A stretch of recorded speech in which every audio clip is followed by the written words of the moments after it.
vamos a mostrar lo que pasaba ayer en el Paseo Jesús Mendía. Ahí comenzó la marcha, más de 500 personas, y luego caminando por el centro de la ciudad de Olavarría.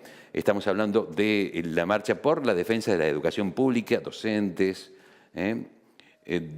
Ahora vamos con eso, con estas imágenes de lo que pasaba. Y trajimos a un docente de la universidad pública. Y estamos hablando del doctor en antropología, así, en antropología social. Bien dicho, mi amigo Marcelo Sarlingo, lo presentamos. ¿Cómo te va? Y acompáñame, Colo, vení, vamos a saludarlo. ¿Cómo estás? Eduardo. Gracias por venir. Un gusto venir a visitarte y bueno, a conversar con vos, a pesar de que no nos vemos tan seguido. Bueno, pero de tu trayectoria como profe y también como entendido en la materia social, pero muy interesante. Antes de comenzar a charlar, si te parece, vamos a mostrar esto que decíamos, ¿no? Las imágenes del centro de la ciudad de Olavarría. Ayer, esto fue a la tarde, docentes, no docentes, padres, estudiantes se movilizaron en defensa de la educación pública.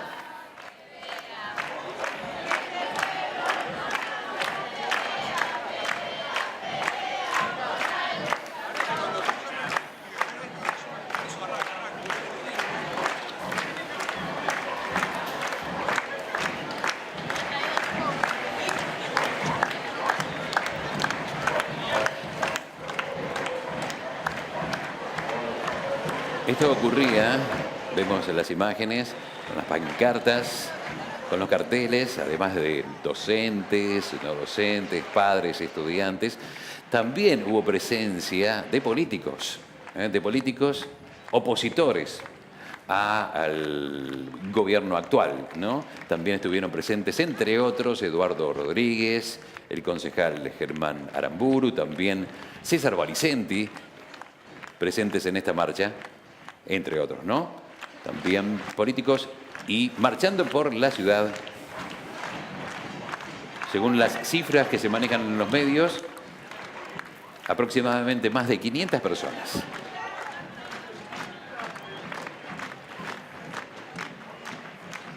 Hoy, 2 de la tarde, 14 horas, van al Consejo Deliberante. Recordemos que, como todos los jueves, sesiona el Honorable Consejo Deliberante aquí en la ciudad de Olavarría.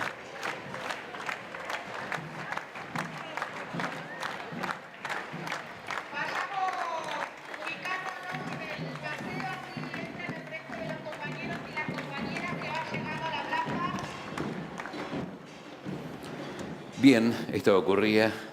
Gracias, Marcelo, otra vez por venir. No, por favor, gracias a ustedes por invitarme. ¿Cómo está la universidad pública, Marcelo? Está bastante grave, si queremos usar una metáfora médica.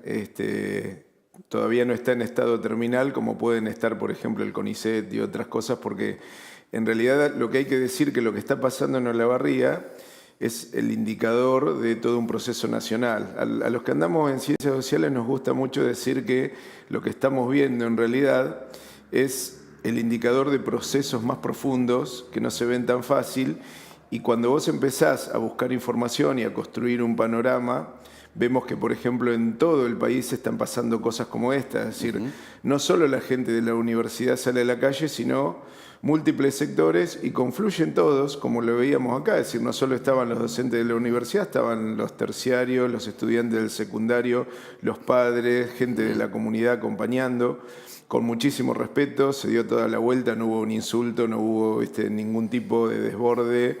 Y una gran calidad de los chicos de la murga.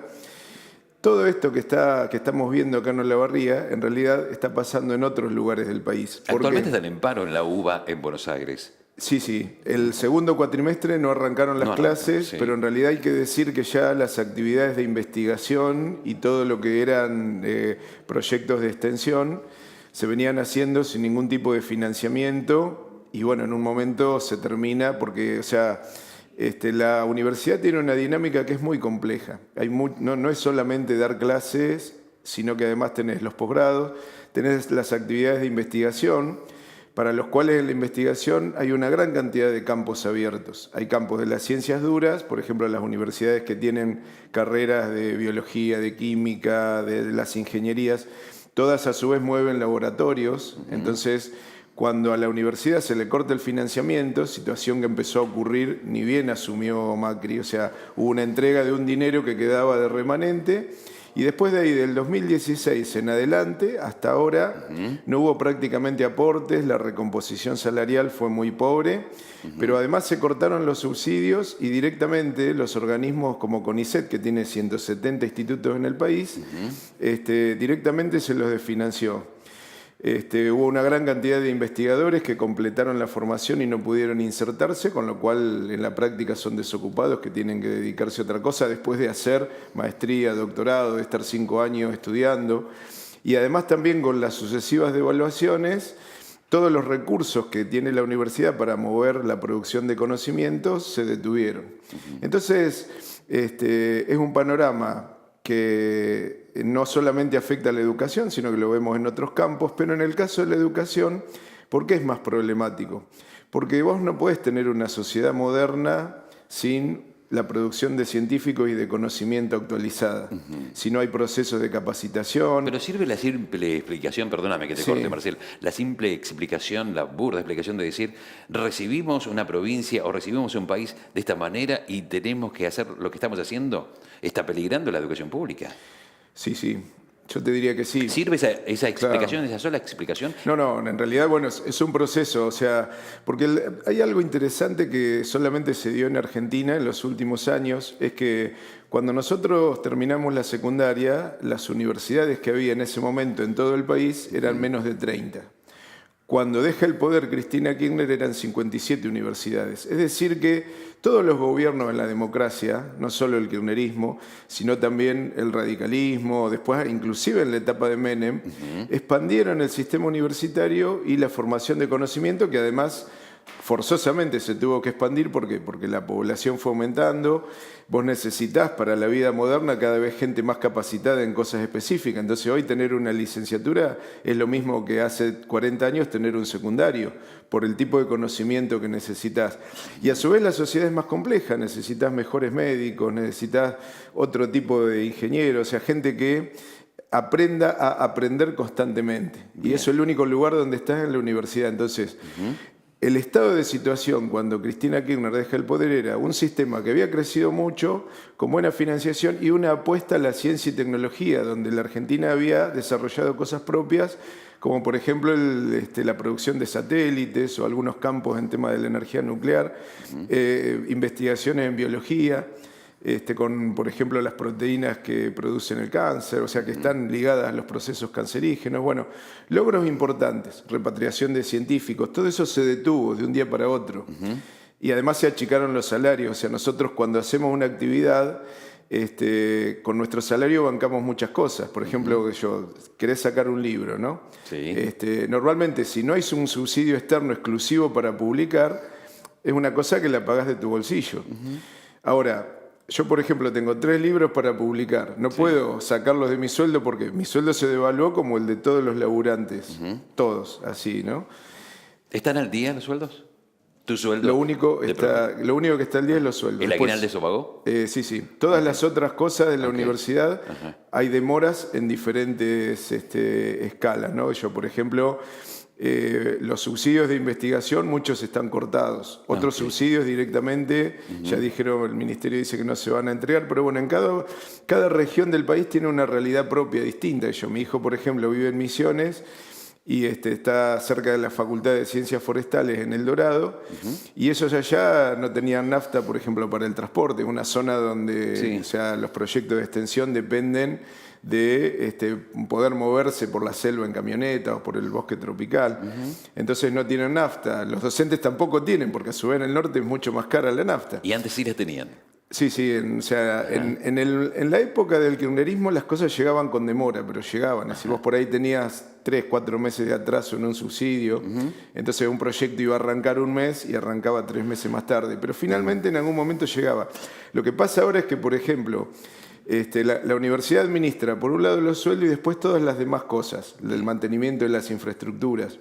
La UNICEN se vio obligada a cortar, por ejemplo, la limpieza. Entonces, hay limpieza en las unidades académicas día por medio, con lo cual los chicos que van un día a tomar clase, no está el baño a veces en condiciones porque hay que esperar a que venga el otro día a limpiarlo. O sea, los recortes se empiezan a ver ¿Y si en terceriza? esas cosas. ¿Y se terceriza esos Sí, servicios? hace bastante tiempo que muchas cosas están terciarizadas. ¿Vos estudiaste en universidad pública, Marcelo? Todas las carreras que yo hice, pues yo hice licenciatura en trabajo social, después antropología, o sea, la salida de la dictadura. Antropología ¿Dónde? cuando se abrió acá, siempre en la UNICEN. Después hice maestría en la Universidad de Mar del Plata, el doctorado lo hice en la UBA, hice algunos cursos en otras universidades de afuera. Y en realidad, o sea, esa es la carrera que una persona que se dedica a la universidad, yo te diría que es casi normal, o sea, uno nunca para de estudiar. ¿Y qué pensás de la universidad pública para extranjeros? Pública y gratuita para extranjeros. Sí, sí. Mira, yo veo muy bien el tema de que se mantenga el principio básico de la universidad por lo siguiente, es decir, porque cuando nosotros incorporamos una persona que viene de otro país, en realidad tenemos que tratarlo como un ciudadano con todos los derechos que tiene un ciudadano argentino y tenemos que brindarle la atención de la misma calidad y la formación con la misma calidad. Es decir, e inclusive, o sea, si esa persona decide quedarse dentro de nuestra sociedad, decide competir por un puesto de trabajo, que su formación sea totalmente igualitaria. Pero por una cuestión de principio, ligado, si querés, hasta la Declaración de los Derechos del Hombre, en el sentido en que toda persona, por el solo hecho de ser persona, tiene que tener derecho a la educación, a la salud y a otras cosas más básicas como la alimentación, el medio ambiente. ¿Pero como prioridad del argentino y luego el extranjero para la educación pública y gratuita? Yo creo que el principio de la educación pública y gratuita tiene que ser universal, tendría que ser así en todos lados. O sea, pero no es una creencia, lo puedo fundamentar en este sentido. Es decir, cada persona tiene un capital humano y una energía que no puede ser medida en dinero, no puede ser medida en un arancel o en decir cuánto le cuesta un científico.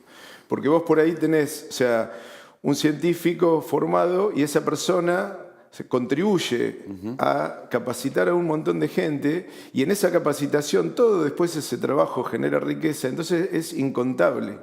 Y eso no importa si una persona es venezolano, colombiano o argentino, el hecho es que esté formado y sea un profesional solvente en lo que hace. Lo mismo te pasaría vos si vos decís, bueno, me quiero ir, no sé qué país te puede gustar, ¿no? Me voy, qué sé yo, a España, ponele que es lindo para vivir, nosotros podríamos vivir perfectamente en algunas ciudades. Claro, sí. Ellos allá aceptan la formación y la perspectiva que tenés.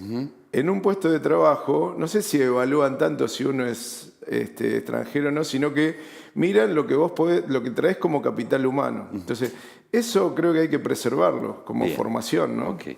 Marcelo, del pasado, de la educación del pasado, ya está, ya pasó. Se educa para el futuro, por supuesto. ¿Cuáles son? Y todo va cambiando vertiginosamente. ¿Cuáles son las modificaciones que hay que aplicarle a la educación para que por estos cambios vertiginosos? Son múltiples. Una de las cosas que hay que plantearse, me parece seriamente, es la cuestión de un reaprendizaje en todo lo que es las habilidades cognitivas de los alumnos. ¿Por qué? Porque hay un conjunto de procesos tecnológicos que las han simplificado mucho. Es decir, nosotros recibimos estudiantes de, ponele 19, 20 años, a los que le cuesta leer un libro. O sea, están total y absolutamente adaptados a la cultura de la imagen y a la inmediatez de lo virtual. Poca lectura. Poca lectura, pero además poca reflexión. Bueno, vos que estudiaste lingüística o que por tu formación sabés cómo es el análisis del discurso, el uso del lenguaje tiene que ver con la posibilidad del pensamiento. Si vos tenés un lenguaje amplio, tus capacidades de pensamiento son mucho más amplias también. Por lo tanto, lo que construís sobre la realidad y lo que construís en las interacciones es mayor. Lamentablemente hay herramientas virtuales que, al contrario, anulan eso. O sea, en la inmediatez los chicos pierden sintaxis, gramática, no saben escribir muchas veces y por lo tanto el pensamiento es mucho más elemental. Creo que eso hay que volver a reinventarlo. Afortunadamente hay herramientas magníficas, cosas que yo no tuve como estudiante. Por ejemplo, si yo quiero buscar un libro básico de antropología o filosofía, hoy lo encuentro en cualquier lado y lo único que necesito es una orientación mínima de un profesor. Pero como estudiante podría encontrar prácticamente todo lo necesario para formarme. Ahora, si no lo puedo leer y menos comprenderlo, ahí de nada me sirve tener la mejor biblioteca. Claro, claro, claro. Ese es un tema. O sea, hay que volver a encontrar una manera de realfabetizar a muchísima gente dependiente del celular. Una gran línea, ¿no? Vos sabés que Google dijo que si hoy hubiese más ingenieros en informática, los tomaría todos de empleados. O sea, actualmente, ¿cuál es la carrera que, digo, ingeniería en sistemas, ¿no? Pero ¿cuál es la carrera a la que se apunta, y más con los cambios vertiginosos estos que hablábamos, después que bajar un poco la carga académica, pero sí lo práctico, sumarle mucho más? ¿De esto qué pensás? Sí, yo parto de este razonamiento. En realidad, mira, encima como tengo un hermano que es casi ingeniero en sistemas, que después se dedicó a la logística, yo te diría que en realidad esa formación sirve para un modelo de sociedad que no es el nuestro. Okay. Nosotros en realidad tenemos que buscar un modelo diferente, y bueno, vos por ahí con tu experiencia de artista lo sabés.